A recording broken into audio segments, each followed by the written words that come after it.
ஆண்டவரும் நம்முடைய இரட்சகருமாக இருக்கிற இயேசு கிறிஸ்துவின் இனிய நாமத்தில் உங்கள் ஒவ்வொருவரையும் மிகுந்த அன்போடு வாழ்த்தி வரவேற்கிறேன். அல்லேலூயா, அல்லேலூயா.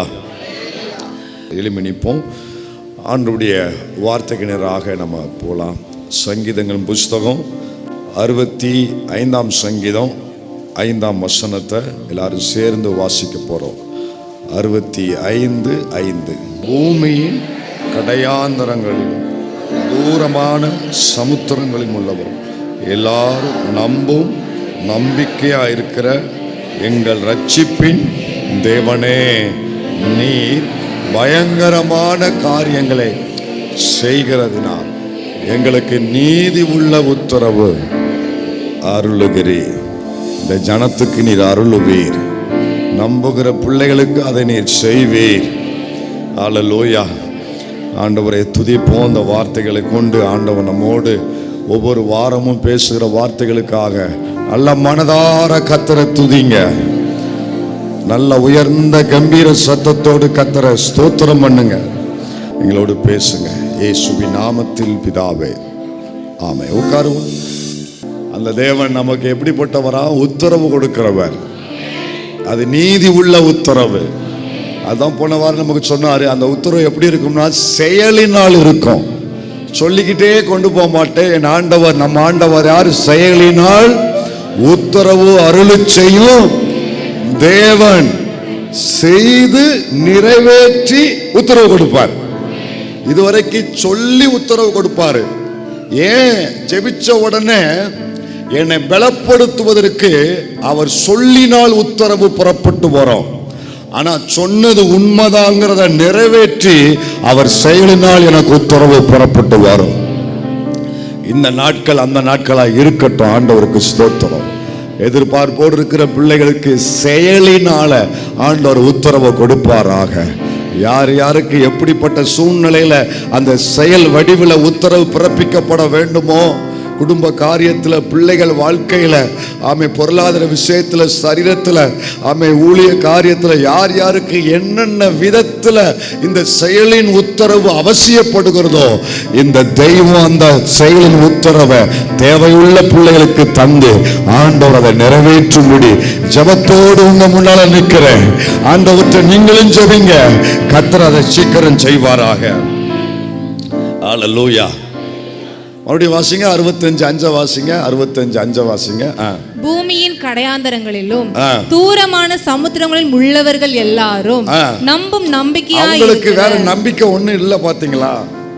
பூமியின் கடையாந்தரங்கிறது பூமியினுடைய அடுத்த பக்கம், அடுத்த எல்லை.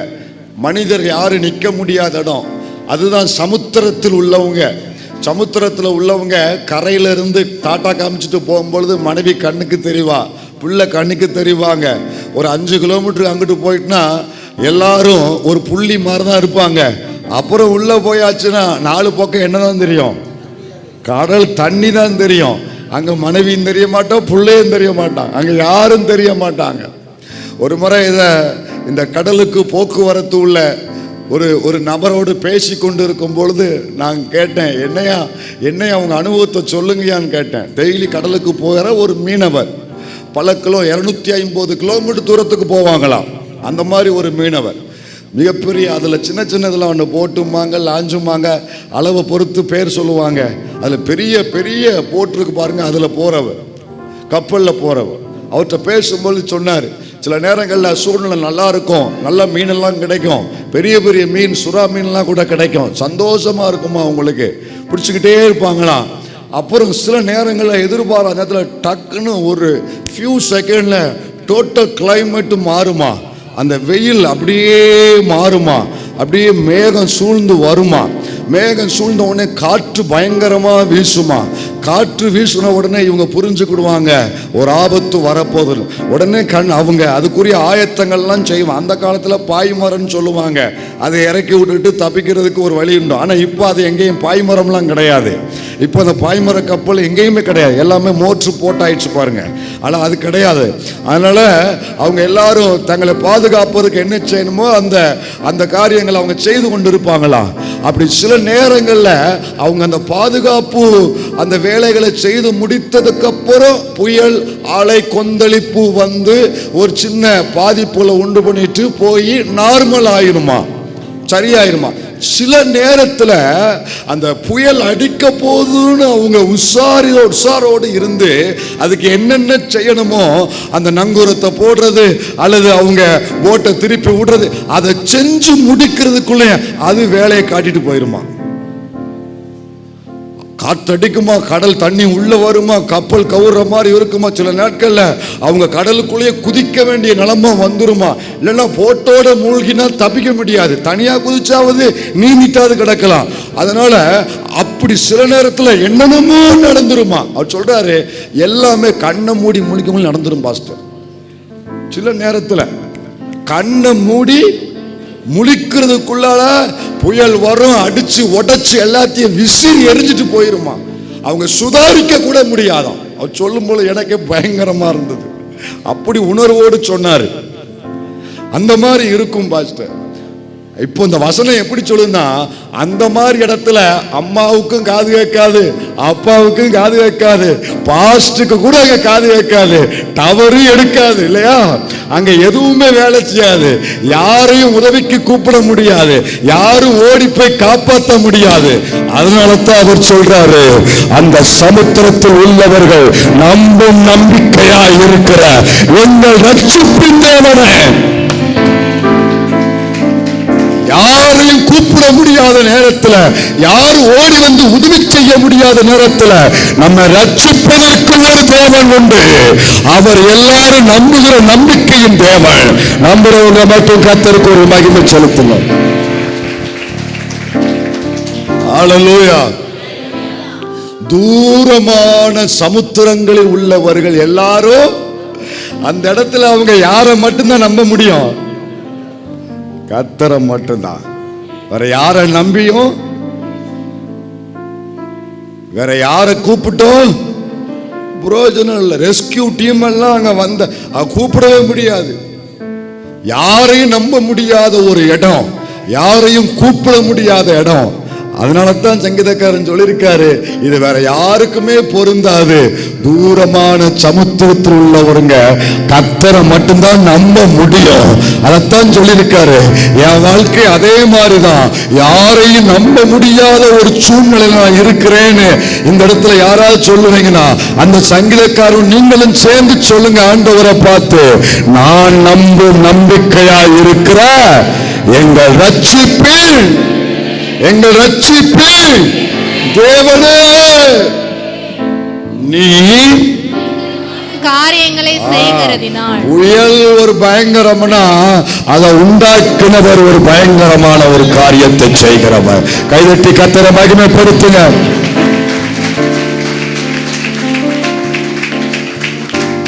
ஹல்லேலூயா. உங்க மேல வீசுதல புயல், அது ஒரு பயங்கரத்தை, தீமையான பயங்கரத்தை செய்யும்னா இந்த தேவன் உங்களை மீட்பதற்கு ஒரு பயங்கரமான காரியத்தை செய்வார். பயங்கரமான காரியங்களை செய்கிறதினால் எங்களுக்கு நீதி உள்ள உத்தரவு அருளுகிறீர். அது செயலினால் அருளுவார். இந்த செயலினால் வருகிற உத்தரவு 3 விதத்தில் கர்த்தர் கொடுப்பாரு. எத்தனை விதத்தில்? செயலினால் உத்தரவு இருக்குல்ல, போன வாரம் ஆண்டவர் அதை சொன்னார்ல, அது 3 விதத்தில் வரும். 1, அவருடைய நன்மைகளினால். 2, அவருடைய அடையாளங்களினால். 3, அவருடைய பயங்கரமான செயல்களினால். இது 3மே இதே சங்கீதத்தில் சொல்லப்பட்டிருக்கு. இதே சங்கீதத்தில் தான் சொல்லப்பட்டிருக்கு. 3 விதத்துல கர்த்தர் தம் பிள்ளைகளுக்கு செயலின் உத்தரவை கொடுப்பார். 1 அவருடைய நன்மைகள், 2 அவருடைய அடையாளங்கள், 3 அவருடைய பயங்கரமான. ஒவ்வொருவருக்கும் ஒவ்வொரு விதத்தில் இந்த சபையில யாருக்கு என்ன விதத்துல தேவையோ சிலருக்கு அவருடைய நன்மையினால ஒரு உத்தரவை ஆண்டவர் கொடுப்பாராக. சிலர் நன்மையை வாங்கிட்டாங்க, அவர்களுக்கு அடையாளத்தினால உத்தரவை கர்த்தர் தருவாராக. இந்த 2ஐயும் தாண்டி வந்தவங்களுக்கு பயங்கரமான காரியங்களை செய்து அவர்களுக்கு கர்த்தர் உத்தரவை கொடுப்பாராக. விசுவாசிக்கிறவங்க யாராவது ஆண்டவரை பார்த்து ஜெபிங்க. எனக்கு தேவை ஒரு நன்மைன்னா இப்ப அதனால ஒரு உத்தரவு கொடுங்கன்னு கேளுங்க. எனக்கு தேவை ஒரு அடையாளம்னா அதனால் ஒரு உத்தரவு கொடுங்கன்னு கேளுங்க. இல்ல இப்ப ஒரு பயங்கரமான காரியத்தை செய்து எனக்கு உத்தரவு கொடுங்கன்னு அப்படிப்பட்ட சூழ்நிலை உள்ளவங்க ஜெபிங்க. கர்த்தர் அவர்களுக்கு அவரவர்களுக்கு என்னென்ன விதங்களில் உத்தரவு அவசியமோ கர்த்தர் அவைகளை தருவாராக தம் பிள்ளைகளுக்கு. அதுல 65:11 எப்படி சொல்றாருன்னா 65:11 வாசிங்க. வருஷத்தை உம்முடைய நன்மையால். முதல் உத்தரவு எப்படி சொன்னாரு? அவருடைய நன்மை. சரி, அத இங்க சொல்லப்பட்டிருக்கு 11ஆம் வசனத்துல. வருஷத்தை உம்முடைய நன்மையால். வெறும் நன்மை இல்ல, எப்படியா? உம்முடைய நன்மை. அதுல கவனமா இருக்கணும். உம்முடைய நன்மைனா சிலருக்கு உத்தரவு எப்படி கொடுப்பாருன்னா ஒரு நன்மையை செய்து அவர்களுக்கு உத்தரவு கொடுப்பார். இப்போ அவங்களுக்கு இருக்கிற சூழ்நிலையிலிருந்து வெளியே வரணும்னா, அவங்களுடைய பிரச்சனைகள் இருந்து அவங்க தாண்டி வரணும்னா, எந்த நன்மையை செய்தா என் மக இந்த சூழ்நிலையை தாண்டி வருவாளோ, என் மக இந்த பிரச்சனையை ஜெயிச்சு வெளியே வருவானோ, அதற்கு அவசியமான ஒரு நன்மையை கர்த்தர் தந்து உத்தரவாக தன் நன்மையை கொடுத்து அந்த பிள்ளைகளை அந்த சூழ்நிலையிலிருந்து தேவன் வெளியே கொண்டு வருவார். அல்லேலூயா. அது சாதாரண நன்மை இல்ல, உம்முடைய நன்மை. அது ரொம்ப முக்கியம். இந்த வசனத்துல உம்முடைய நன்மைன்னு சொல்லிட்டு அந்த நன்மை எப்படிப்பட்ட நன்மைங்கிறது 4ஆம் வசனத்துல மேல இருக்கு பாருங்க. உம்முடைய நன்மைங்கிறது என்னங்கிறது 4 பாருங்க. உம்முடைய பிரகாரங்களில் வாசமாய். கடைசி வந்துருங்க, கடைசி வார்த்தை. உம்முடைய பரிசுத்த ஆலயமாகிய உமது வீட்டின் நன்மையால். ஒரு ஆமென் சொல்லுங்க பார்க்கலாம். உம்முடைய வீட்டின் நன்மையால் திருப்தியாவோ. கவனிங்க, உம்முடைய நன்மைன்னா அது எங்க இருந்து வருது? அவருடைய வீட்டில இருந்து வருது. யார் வீட்டில இருந்து? கடவுளுக்கு ஒரு வீடு உண்டு தெரியுமா? கடவுளுக்கு, தேவனுக்கு ஒரு வீடு உண்டு தெரியுமா? எங்க அட்ரஸ் கேட்கீங்களா? அங்கதான் வந்திருக்கிறீங்க, அங்கதான் வந்து அவர் ஆராதிக்கிறீங்க. எல்லாரும் கூடி அவர் ஆராதிக்கிறோம்ல, அதான் அவருடைய வீடு. இன்னும் ஆழமா புதிய ஏற்பாட்டில் சொன்னா கையை இப்படி வைங்க. நான் தான் அவருடைய வீடு, நான் தான் அவருடைய வீடு. நீங்களே ஜீவனுள்ள தேவனுடைய ஆலயம். அவர் மனுஷர்கள் கைவேளையினால் செய்யப்பட்ட கட்டடத்துக்குள்ள வாசமா இருக்கிற தேவன் அல்ல. இவ்வளவு பெரிய தேவனை இன்னைக்கு மனுஷன் ஒரு போட்டாவுக்குள்ள அடைக்க வச்சிருக்கான். அடக்க முடியுமா? ஒரு போட்டா நம்மளையே ஒரு இடத்துல உட்கார வைக்க முடிய மாட்டேங்குது ஒரு நேரத்துக்கு மேல. என்ன வரத்து வாரம்ல, அங்கிட்டு நெளிரும் இங்கிட்டு நெளிரும், காலை அங்கிட்டு நீட்டுறோம். நல்ல வேலை பின்னால நீட்டுறதுக்கு வாய்ப்பு இல்லை காலை. அங்க எவ்வளவு பாடுபட வேண்டியிருக்கு. நான் உங்களுக்கு குறை சொல்லலை, எல்லா நிலைமையும் அப்படித்தான். என்னப்பா நம்மளே ஒரு இடத்துல உட்கார வைக்க முடியல. இவர் சர்வத்தையும் உண்டு பண்ணினவர், அண்ட சராசரி சிருஷ்டித்து ஆளுகிறவர். இந்த தேவன் சொல்றாரு, வானம் எனக்கு சிங்காசனம், பூமி எனக்கு பாதபடி. அவரை ஒரு ஒரு கட்டடத்துல கொண்டு போய் அடக்க முடியாது. கட்டடத்துக்குள்ளே அடக்க முடியாது. போட்டா வைக்க முடியுமா? பிறனத்துக்கு வீட்டுல போட்டா வச்சிருக்கிய, ஏன் முறைக்கைய சொன்னா? ஏசுநாதர் போட்டா. சம்பந்தம் இல்லாமல் இந்த வார்த்தை இன்னைக்கு வருது. இன்னைக்கு வீடு கிளீன் ஆகட்டும். ஏசுநாதர் போட்டாவை போட்டு அதில் கரெக்டாக வெள்ளி செவ்வாய்க்கு இத்தனையோடு ஒரு 50 பைசாவுக்கு ஒரு பூவை வாங்கி மாட்டி வச்சுட்டு ஒரு சீரவாழ்ச்சி பல்ப்பு அதில் எரிஞ்சுக்கிட்டு இருக்கு. ஆளுகளை பாரு. ஒருவரும் சேரக்கூடாத ஒளியில் வாசம் பண்ணுகிற தெய்வம். அவருக்கு போய் சீரவாழ்ச்சி பல்ப் மாட்டி இருக்கிறாங்க. அப்படி இப்படி இருந்தால் இன்னைக்கே போய் கிளீன் பண்ணிருங்க, கிளீன் பண்ணிருங்க. ஆலயம் நான் தான், எனக்குள்ளதான் வாசம் பண்றாரு. போட்டாவில் கிடையாது, கோயில்ல கிடையாது.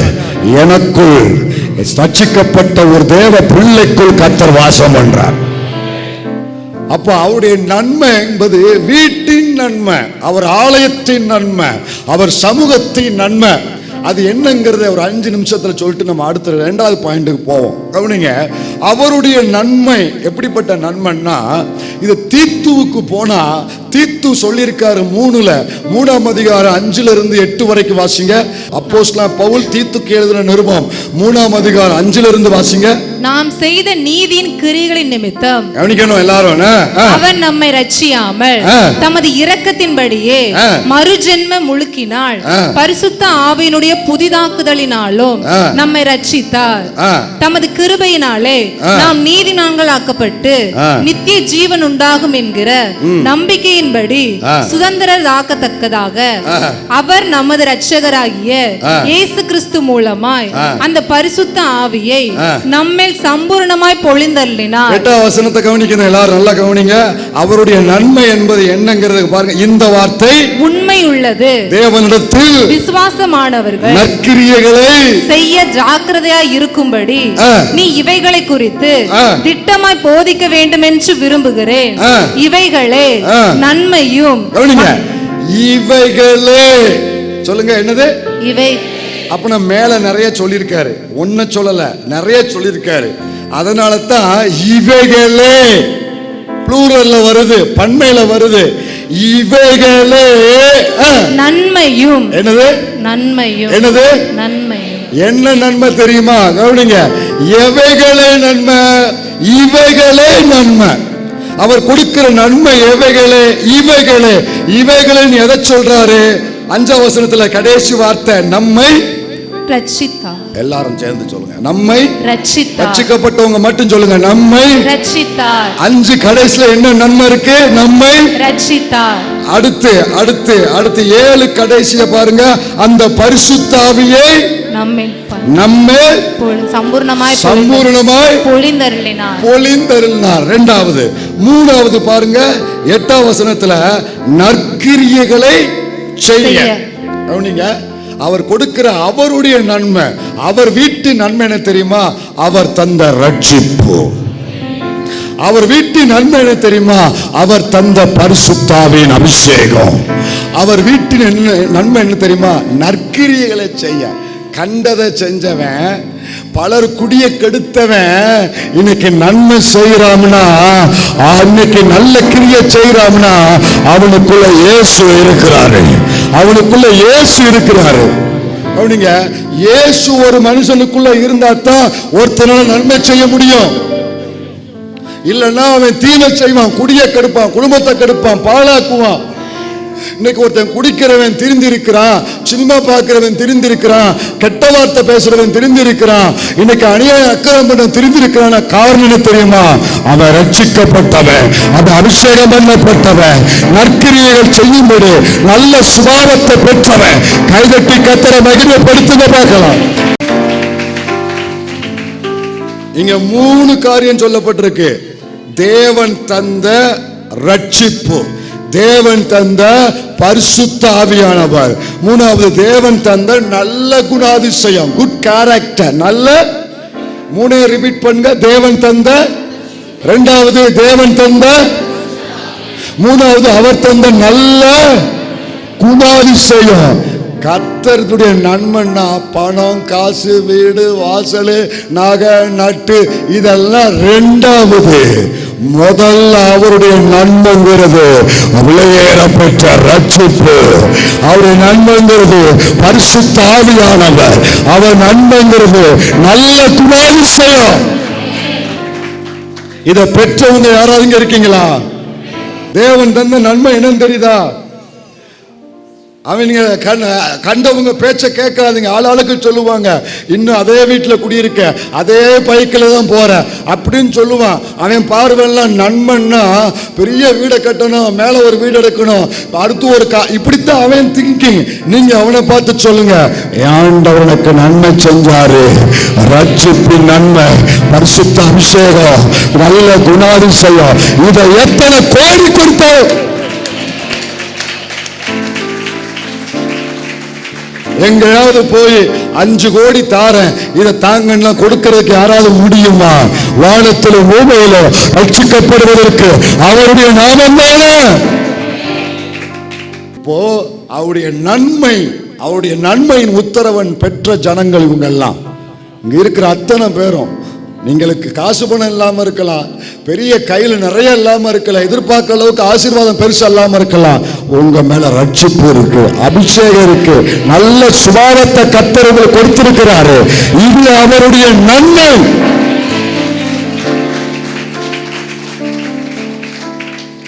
இது முதல் உத்தரவு.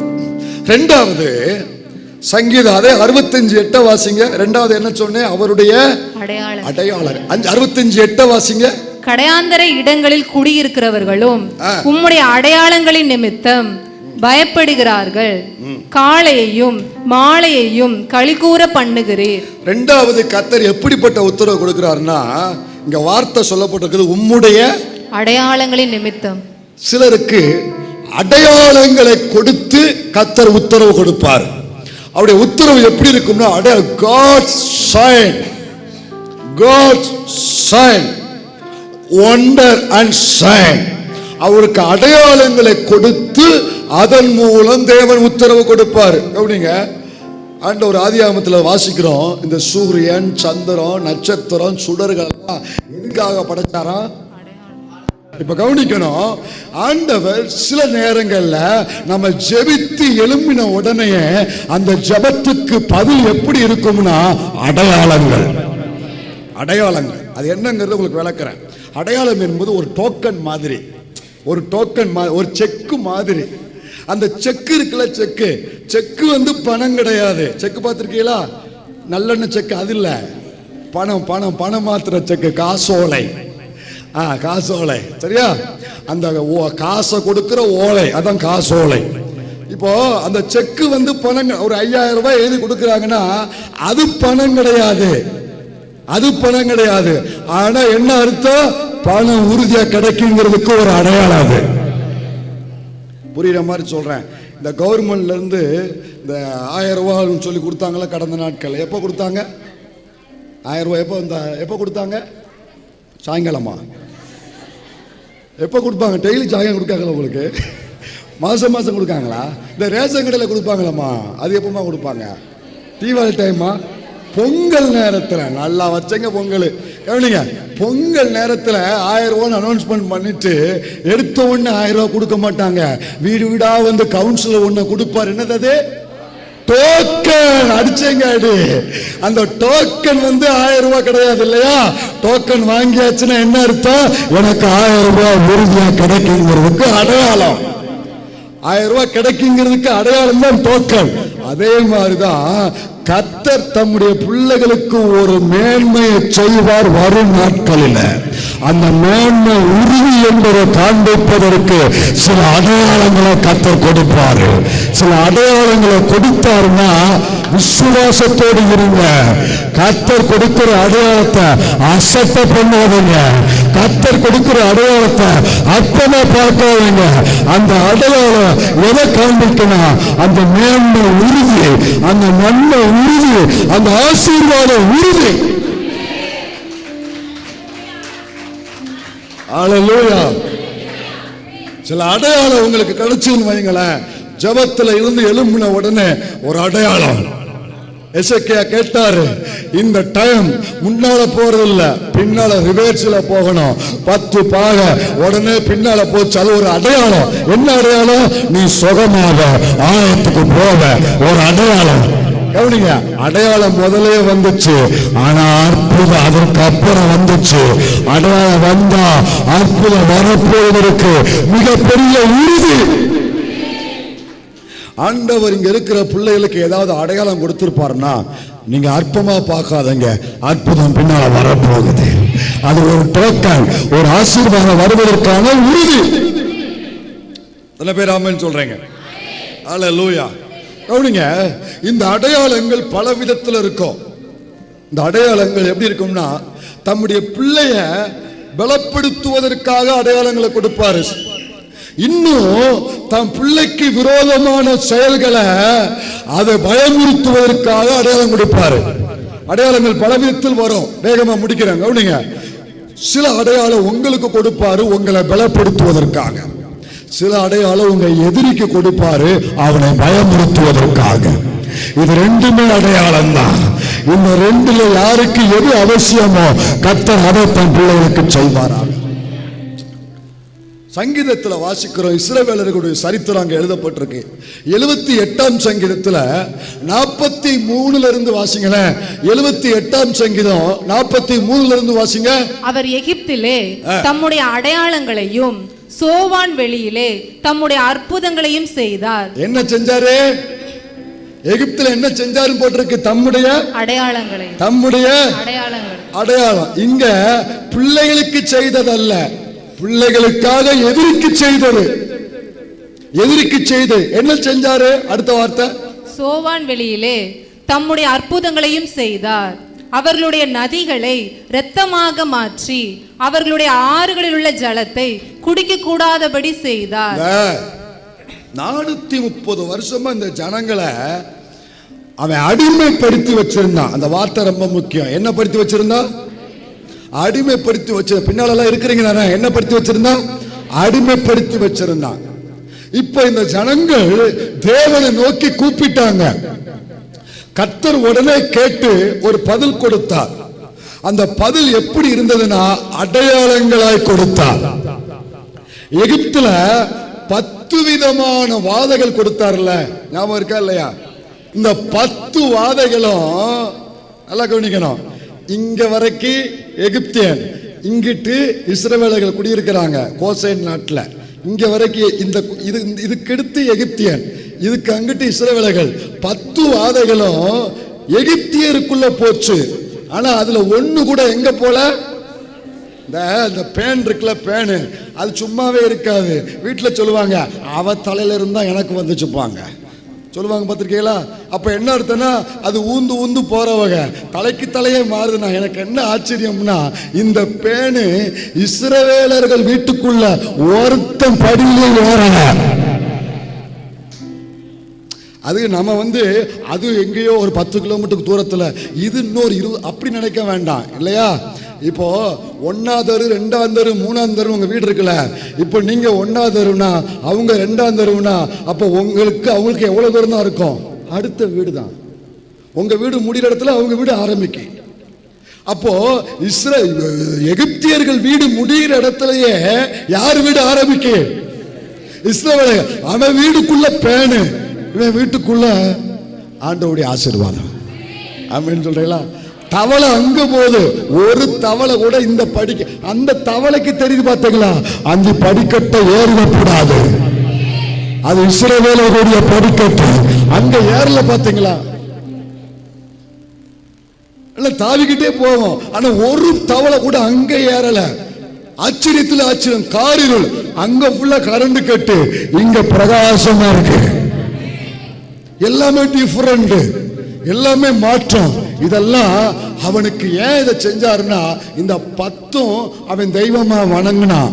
அவன் தெய்வமா வணங்கினதுனால இப்ப இந்த வாதை அனுப்பி அவன் அந்த தெய்வத்தை கூப்பிட்டு பார்த்தான். தெய்வம் எதையுமே காப்பாற்றல. இப்ப கர்த்தர் தெய்வங்கிறது அவனுக்கு நிரூபிப்பதற்காக கர்த்தர் அனுப்பினார். இந்த 10ஐயும் அனுப்பிட்டு ஆண்டவர் சொன்னாரு. 8:22-23 வாசித்தீங்கன்னா இதுல 8:22-23 வாசிங்க. யாத்திராகமத்துல 8:22-23. பூமியின் நடுவில் நானே கர்த்தர் என்பதை நீ அறியும்படி. இதை ஏன் அனுப்புனார்னா நீ அறியணும், நான் கர்த்தர், நீ அறியணும். அந்த பையன் உலகத்திலேயே தான் தான் உயர்ந்தவன் என்று நினைத்துக் கொண்டிருக்கிறான். அவனுக்கு மேல ஒரு தேவன் ஒருவர் உண்டு என்பதை நிரூபிக்கணும். என் ஜனங்கள் இருக்கிற கோஸ்தோன் நாட்டில் அந்நாளிலே வண்டுகள் வராதபடி அந்த நாட்டை விசேஷப்படுத்தி, அத்தனை பேரும் சொல்லணும், அந்த நாட்டை விசேஷப்படுத்தி, அந்த நாட்டை விசேஷப்படுத்தி, அந்த குடும்பத்தை, அந்த தேவ பிள்ளையை, அந்த சபையை, அந்த மகனை, அந்த மகளை விசேஷப்படுத்துவதற்காக ஒரு அடையாளம் புறப்பட்டு வந்தது. இந்த கால நேரத்தில் கர்த்தர் சொல்றாரு, அவனுக்கு வந்த வியாதி உனக்கு வந்துருச்சுன்னு கவலைப்படாத. அந்த வியாதி அவனை கொண்டு போயிருச்சு. ஆனா உனக்கு வந்த வியாதி, உனக்கு வந்த இந்த பாதிப்பு இதற்கு மேல உன்னை தொட முடியாது. நீ தீர்க்காய்ச்சோடு இருப்ப, நல்ல சுகத்தோடு இருப்ப. உன்னை விசேஷப்படுத்துவாரு.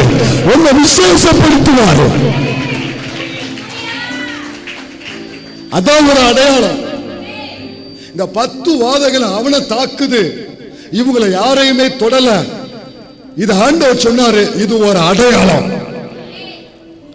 எதற்கு அடையாளம் ஆண்டவர் சொன்னாருன்னா, அதான் ரொம்ப முக்கியம்.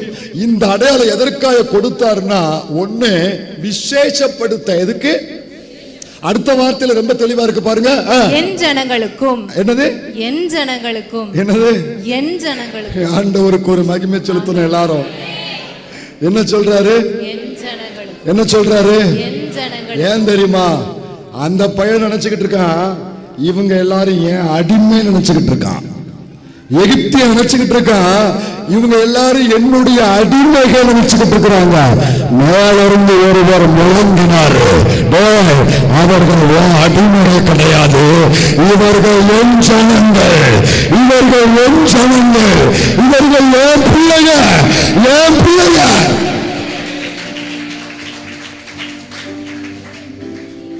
என்ன அருமையா சொல்றாரு பாருங்க. என் ஜனம், கர்த்தர் சொல்றாரு என் ஜனம். இந்த ஒரு வார்த்தைக்கு தான் அத்தனை அடையாளம். நீ இவங்க எல்லாரும் அடிமை நினைச்சுக்கிட்டு இருக்க, இவங்க அடிமை இல்ல, என் ஜனம். அதுக்கு தான் இத்தனை அடையாளம். இந்த அடையாளத்தை பார்க்கும் போதெல்லாம் உனக்கு தெரியணும், இவர்கள் அடிமைகள் அல்ல, என் ஜனங்கள் சொல்லி உனக்கு புரியணும். நீங்க இருக்கிற இடத்துல, அல்லது வேலை பார்க்கிற இடத்துல, அல்லது வாழ வந்த இடத்துல, எங்கேயோ உங்களுக்கு மேல சிலர் உங்களை அடிமைப்படுத்துகிறாங்களா, உங்களுக்கு மேல உங்களை வலுவான வேலை வாங்குறாங்களா, உங்களை வாழ விடாம தொந்தரவு படுத்துறாங்களா, உங்களை கீழ்த்தரமா பார்க்கிறாங்களா, உங்களை வேதனைப்படுத்துற மாதிரி பேசுறாங்களா, அவர்கள் நடுவில் நீங்கள் கர்த்தருடைய பிள்ளைகள் தான் என்பதற்கு ஒரு அடையாளத்தை அவர்கள் பார்க்கிற வண்ணமாக, அவர்கள் கண்கொண்டு பார்க்கிற வண்ணமாக கர்த்தர் ஒரு அடையாளத்தை தருவாராக. கர்த்தர் ஒரு அடையாளத்தை தருவாராக. இந்த ராத்திரியிலே தேவன் அதை செய்வாராக. நாளைக்கு நீங்க போவீங்க அதே கம்பெனில, அல்லது அதே ஆபீஸ்ல, அல்லது அதே இடத்துக்கு போவீங்க. இதுவரைக்கும் உங்களை கேவலமா பார்த்தவன் இனிமே அப்படி பார்க்க முடியாதபடி, இவனுக்குள்ள ஒரு விசேஷம் இருக்கு, இவனுக்குள்ள ஒரு வித்தியாசம் இருக்கு, இவன் சாதாரணவன் அல்ல, இவன் தேவனுடைய பிள்ளை அப்படிங்கிற ஒரு அடையாளத்தை கர்த்தர் அவனுக்கு தருவாராக. ஹல்லேலூயா. அந்த வார்த்தை என் ஜனங்கள். இதை யாருக்கு சொல்லணுமோ, இந்த பிரசங்கத்தை இந்த வார்த்தையை கேட்கும் பொழுது உங்களுக்காக அவர்களுக்கு கர்த்தர் சொல்லுவாராக.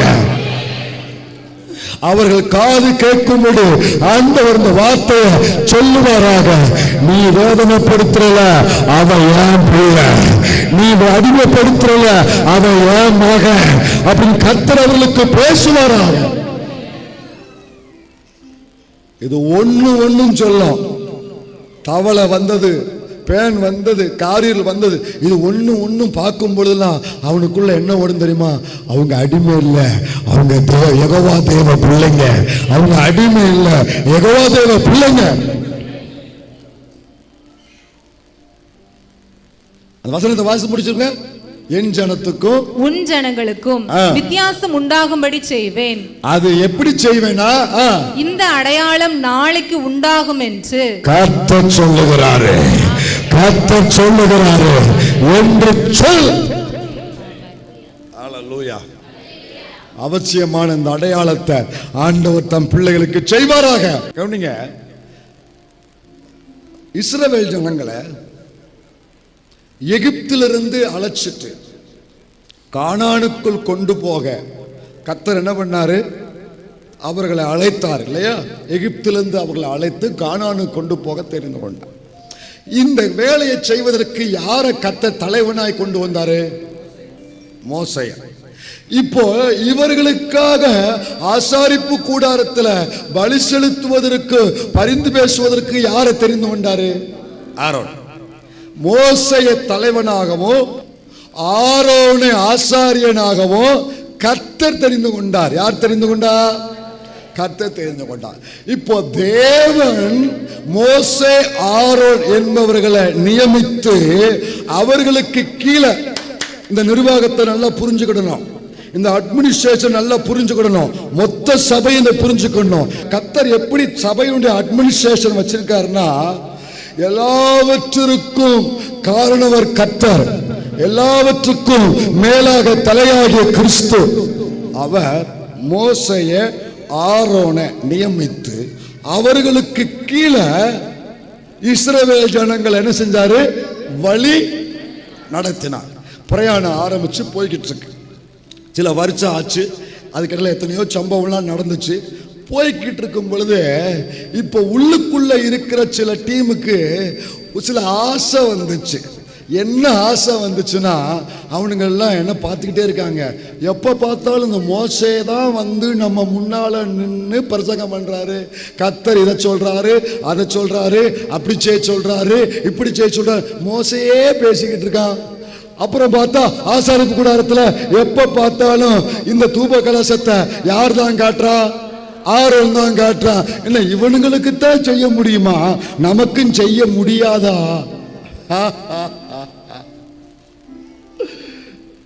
அப்படின்னு என்ன வந்துச்சு? யாருக்கு வந்துச்சு?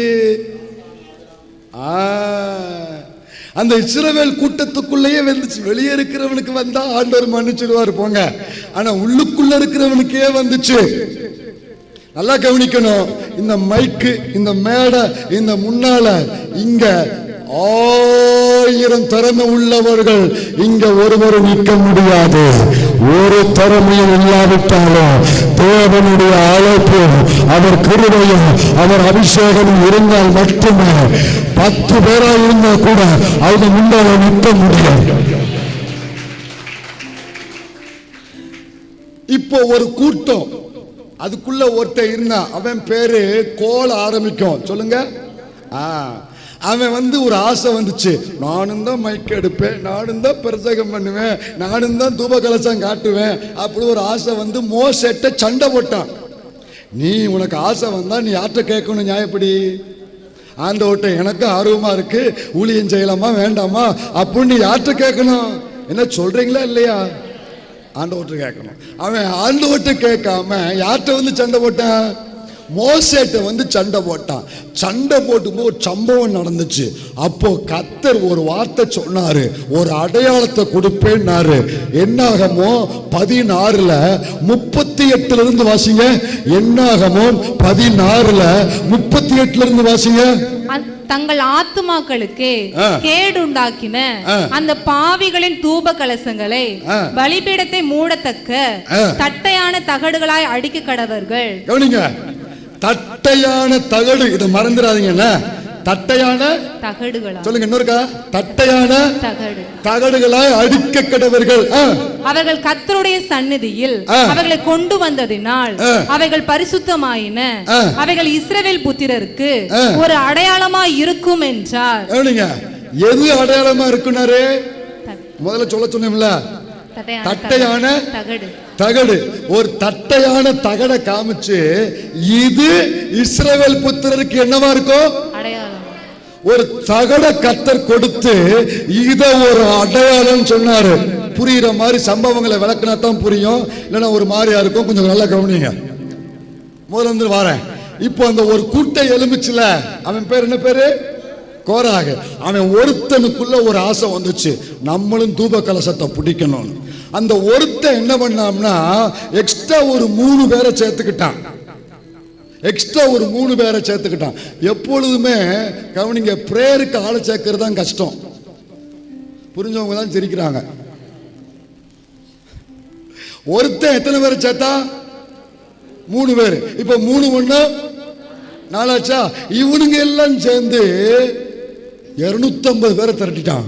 ஆடா பாவிகளா, எத்தனை பேர் திரட்டிட்டா? இப்ப 254. கணக்கு கரெக்டா இருக்கணும். 250 இதெல்லாம் அந்த அதிகாரத்தில் இருக்கு. சரியா? நான் எங்க கதை புஸ்தகத்துல இருந்து பேசல, பைபிள்ல இருந்து தான் பேசுறேன். 254 ஒரு மணி நேரத்தில் எவ்வளவு பேரை தேடிட்டான்? நான் தான் சொன்னோம்ல, ஜபத்துக்கு ஆள் சேர்க்கத்தான் வாங்க வாங்கன்னாலும் வராது. பல்லு போன கல்லு போன கால் போனதான் வந்து சேரும். வந்ததுக்காக தோத்துறோம். வாங்க. ஆனா ஒரு கலகத்தை உண்டு பண்ண, ஒரு குழப்பத்தை உண்டு பண்ண, ஒரு பிரச்சனை உண்டு பண்ண வந்துருவாங்க வாடகைக்கு கூட. இவங்க எல்லாம் ஒன்று சேர்ந்துட்டு மோசட்ட மல்லு கட்டுறாங்க. நாங்களும் பாட்டு பாடுவோம், நாங்களும் தூப கலசம் எடுப்போம், அப்படி இப்படின்னு வம்பு பண்ணாங்க. மோசைக்கு தெரிஞ்சதெல்லாம் ஒண்ணுமே தெரியாது. உனா பொத்துன்னு போய் விழுந்துருவாரு. ஆண்டவர் பாத்துல போய் விழுந்தாரு. அப்ப ஆண்டவர் சில காரியம் சொன்னாரு.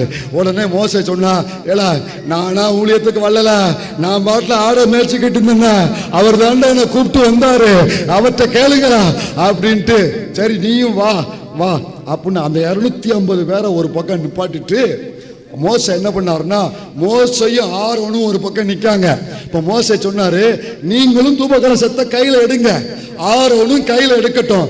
கர்த்தர் யாரை தெரிந்து கொள்ளுவாரோ அவர்களை கர்த்தர் காமிப்பாரு, ஒரு அடையாளத்தை காண்பிப்பாரு அப்படின்னு மோசே ஒரு சேலஞ்ச் பண்ண வந்துட்டாங்க 250 பேரும்.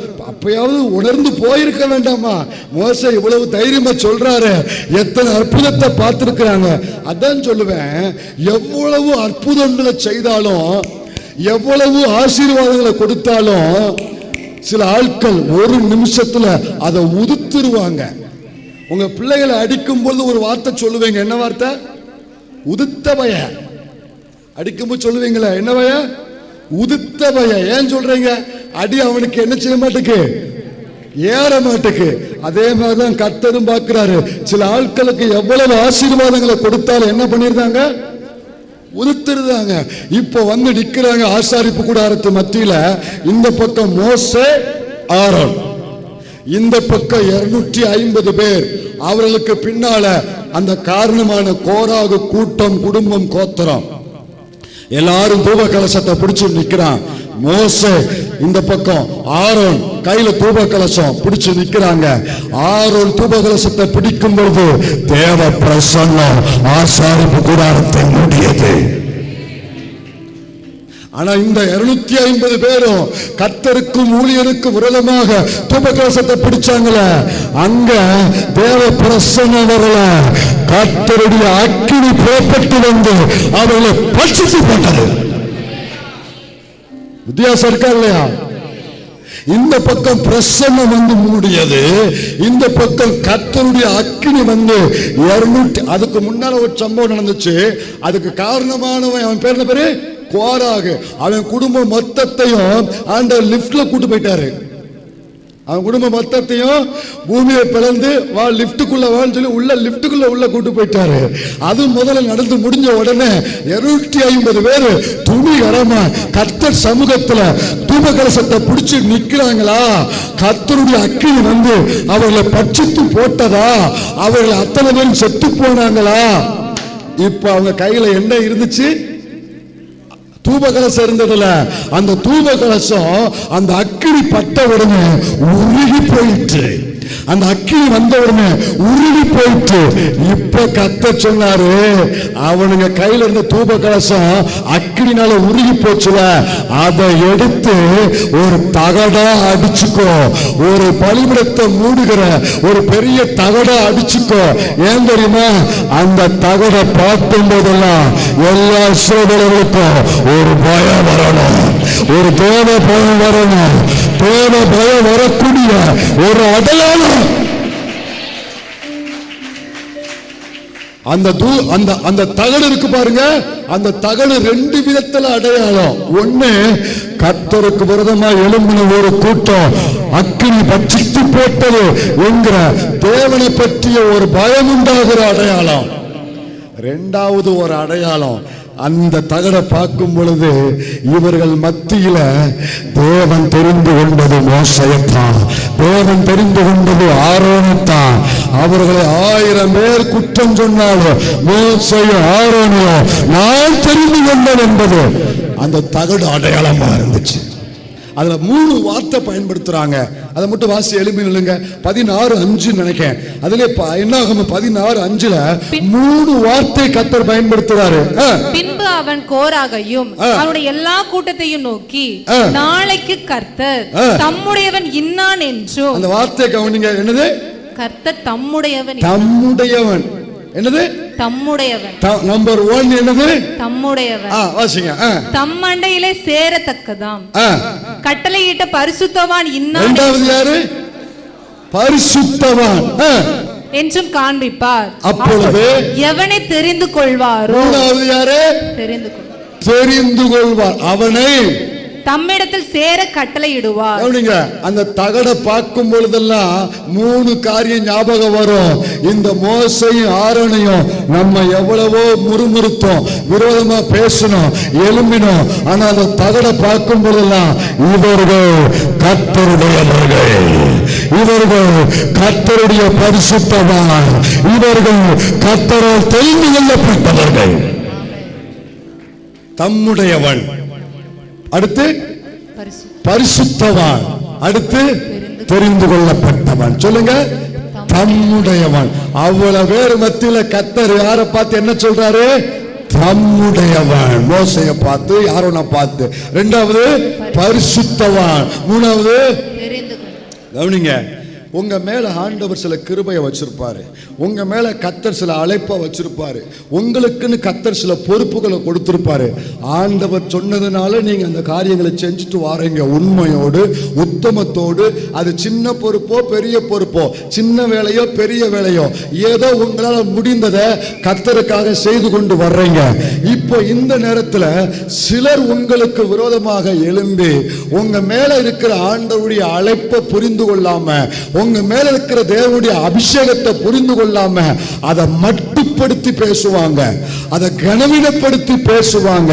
அப்படி யாராவது இருதயத்தில் பாதிக்கப்பட்டு இருப்பீங்கன்னா நீங்க கவனிங்க, நீங்க வேதனைப்படாதீங்க, நீங்க அழாதீங்க, நீங்க அவிசுவாசப்படாதீங்க, சோர்ந்து போகாதீங்க. ஒரு நாள் வரும், கர்த்தர் ஒரு அடையாளத்தை கொடுப்பாரு. அந்த அடையாளத்தை பார்க்கிற அத்தனை பேருக்கும் நீங்கள் தம்முடையவர்கள், நீங்கள் பரிசுத்தமுள்ளவர்கள், நீங்கள் தேவனை தெரிந்து கொள்ளப்பட்டவர்கள், அவர்களுக்கு விளங்கும், அவர்களுக்கு புரியும். அந்த அடையாளத்தை தேவன் கொடுப்பாரு. இந்த அம்மா, இந்த ஐயா, இந்த சகோதரி, இந்த சகோதரன் நான் சொல்லி இந்த வேலையை செய்கிறாங்க, நான் தான் இந்த கிருபையை கொடுத்திருக்கிறேன்னு கர்த்தர் உங்க அபிஷேகத்தை மட்டுப்படுத்துறவர்களுக்கு ஒரு அடையாளத்தை கொடுப்பாரு. உங்க கிருபையை புரிந்து கொள்ளாம எதிர்க்கிறவர்களுக்கு ஒரு அடையாளத்தை கொடுப்பாரு. அல்லேலூயா. எத்தனை பேர் நம்புறீங்க? விசுவாசிக்கிறீங்களா? அடையாளத்தினால உத்தரவு கொடுக்கிற தேவன். அவசியமான தேவ பிள்ளைகளுக்கு உங்களுக்கும் பலப்படுத்துகிற அடையாளத்தை ஆண்டவர் தரட்டும். உங்களுக்கு விரோதமாக எழும்புகிற கூட்டத்தை பயமுறுத்துகிற அடையாளத்தை கர்த்தர் தரட்டும். அடையாளம் வந்துருச்சுனாலே நீங்க தைரியமா போலாம், நீங்க பயப்பட வேண்டாம். அதாவதுங்க கவனிங்க, அந்த எலியா கர்மேல் பர்வதத்தில் மேலே நின்று ஜெபிச்ச உடனே 7 முறை எட்டி பார்த்து ஒண்ணுமில்லை. 7வது முறை என்ன இருந்துச்சு சொல்லுங்க? கை அளவு. உங்க கையை காமிங்க. இதே ஓட்ட கை அளவு, கையே தெரிய மாட்டுக்கு. அந்த அளவு மேகம், அவ்வளோ பெரிய கடல்ல எப்படியா தெரிஞ்சு? அவ்வளோ பெரிய சமுத்திரத்தில் அது மத்திய தரக்கடல். அந்த மலை, அந்த கர்மேல் பர்வதத்து பக்கத்தில் இருக்க மத்திய தரக்கடல். அவ்வளோ ஒரு சமுத்திரத்தில் கை அளவு, அது எப்படியா தெரிஞ்சிச்சு? எனக்கு புரியலையா. கொஞ்சம் போலதான் இருந்துச்சு. இவ்வளவுதான், அவ்வளவுதான், அவ்வளவுதான், அவ்வளவுதான், அவ்வளவுதான், அவ்வளவுதான். அந்த ஒரு சின்ன அடையாளம் தான் வந்துச்சு. ஆனா ஒண்ணு தெரியுமா? தேசத்தை நிரப்புகிற மழை அந்த சின்ன அடையாளத்துக்குள்ள இருந்து தான் புறப்பட்டு வந்துச்சு. ஆண்டவர் உங்களுக்கு ஒரு சின்ன அடையாளத்தை கொடுத்தா அதை அற்பமா பார்க்காதீங்க, அதை அசட்டை பண்ணாதீங்க. அந்த சின்ன மேகத்துக்குள்ள இருந்துதான் உங்க மொத்த வாழ்க்கையை ஆசீர்வதிக்கிற ஒரு மழை புறப்பட்டு வருகிறது. ஒரு அடையாளம் தேவன் கொடுத்தால் அது சிறுசா இருந்தாலும் அற்பமா பார்க்காதீங்க, அதுக்குள்ள இருந்தால் தேவனுடைய அற்புதம் புறப்படும். விசுவாசிக்கிறவங்க மட்டும் இதெல்லாம் எனக்கு நடக்கணும் பாச, நன்மையினால உத்தரவு எனக்கு வேணும், அடையாளத்தினால உத்தரவு எனக்கு வேணும் அப்படின்னு விருப்பம் உள்ளவங்க யாருங்க இருக்கிறீங்களா? ஜபத்தோடு இருக்கிறவங்க யார் இருக்கிறீங்களா? எல்லாம் எழுமி நிற்போமா? கொஞ்சம் ஒரு நிமிஷம் பாருங்க, 65 நாளை போடுங்க. ஆண்டவர் என்கிட்ட ஒரே ஒரு காரியத்தை எதிர்பார்க்கிறாரு, அதை நம்ம செஞ்சிருவோமா? அதை செய்ய ரெடியா? அதை நம்ம செஞ்சிட்டோம்னா நான் கேட்ட நன்மையின் உத்தரவையும் அடையாளத்தின் உத்தரவையும் ஆண்டவர் நமக்கு தருவார். என்கிட்ட என்ன கேட்கிறார் தெரியுமா? இந்த வசனத்தை எல்லாரும் சேர்ந்து சத்தமா வாசிங்க.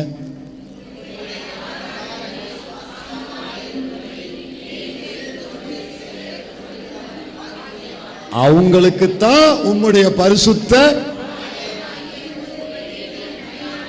அப்போ இந்த நன்மையினால் திருப்தியானது யார் தெரியுமா? யார் தெரியுமா? அவருடைய பிரகாரத்தில் வந்து போகிறவங்க அல்ல. சொல்லுங்க, வந்து போகிறவங்க அல்ல. ஹலோ, விசிட்டர்ஸா இருக்காதீங்க. ஆண்டவர்கிட்ட விசிட்டர்ஸா இருக்காதீங்க. தாய் தகப்பனே, தயவாய் கேட்கிறேன். சகோதரா சகோதரி, அன்பாய் கேட்கிறேன். தம்பி தங்கச்சி, கவனமா கவனி.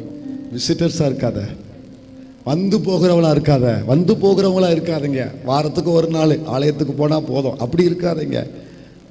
புரியுதா? நீங்க அவர் சமூகத்தில் தங்கி இருக்கிற பிள்ளைங்க.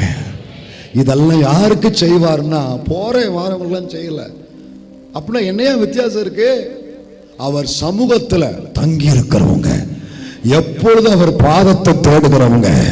ஞாயிற்றுக்கிழமை நீங்க வந்ததுக்காக சந்தோஷம். அதே மாதிரி திங்கக்கிழமை அவரை தேடுறீங்களா? அவர் சமூகத்துல. செவ்வாய்க்கிழமை, புதன், வியாழன், வார நாட்கள் ஒவ்வொரு நிமிஷமும் ஏன் கவனிங்க, ஜெபிக்கிற நேரம் ஒன்று உண்டு. அதை தவிர்த்து அதுக்கப்புறம் எனக்கு அவருக்கும் சம்பந்தம் இல்லாம இருக்கக்கூடாது. ஜெபிக்கிற நேரம் உண்டு, ஜெபிக்கணும்.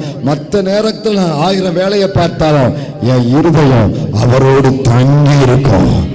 நான் தேவனோடு வாசமா இருப்பேன். பைபிள்ல எனக்கு பிடிச்ச அநேக வசனத்துல ரொம்ப பிடிச்ச ஒரு வசனம் என்னன்னா 73:23. எல்லாரும் சொல்லுங்க, இன்னொருக்க சொல்லுங்க. சங்கீதம் 73:23 என்ன சொல்லப்பட்டிருக்குன்னா, எல்லாரும் சொல்லுங்க, நான் எப்போதாவது எப்போதாவது எப்போதாவது இல்லதானே? சேர்ந்து சொல்லுவோமா? எப்பொழுதும். ஆமென் சொல்றீங்களா? எப்பொழுதும் அவரோடு இருக்கிற பிள்ளைகளுக்கு அவர் இந்த காரியங்களை செய்கிறார். கண்களை மூடுவோம், ஜெபிப்போம். ஒப்பு கொடுத்து ஜெபிங்க. எல்லாரும் ஒப்பு கொடுத்து ஜெபிங்க. ஹல்லேலூயா. கேளுங்க, வாய் திறந்து கேளுங்க. கர்த்தர் பேசிட்டார்ல, இப்போ நீங்க ஜெபிங்க. நீங்க வாயை திறந்து ஜெபிக்கணும். எப்பொழுதும் கர்த்தரோடு, எப்பொழுதும் ஆண்டவரோடு, எப்பொழுதும் தேவனோடு நெருங்கி இருக்கிற ஒரு அனுபவம், அவர் சமூகத்தில் அமர்ந்திருக்கிற ஒரு அனுபவம், ஆண்டவரை தேடுகிற ஒரு அனுபவம் இந்த கால நேரத்தில் உண்டாவதாக, உண்டாவதாக, உண்டாவதாக. அல்லேலூயா. அந்த வாஞ்சை பெருகட்டும், அந்த தாகம் கூடட்டும். ஆமென். சபைக்குள்ள கர்த்தர் சமூகத்தில் எப்பொழுதும். ஆண்டவரே, வார்த்தையை கேட்ட பிள்ளைகளை ஆசீர்வதியும். ஒப்பு கொடுத்த பிள்ளைகளுக்கு இதை நிறைவேற்றி கொடும். நாங்க கேட்ட வார்த்தைகள் அப்படியே போகக்கூடாதுப்பா. இந்த பிள்ளைகளுக்கு அந்த உத்தரவு வேணும்பா. அப்படிப்பட்ட உத்தரவு வேணும்பா. ஆண்டவரின் ஜனத்துக்கு அதை செய்வீராக. உங்க வார்த்தையை மட்டும் மகிமைப்படுத்து. இயேசுவின் நாமத்தில் பிதாவே, ஆமென்.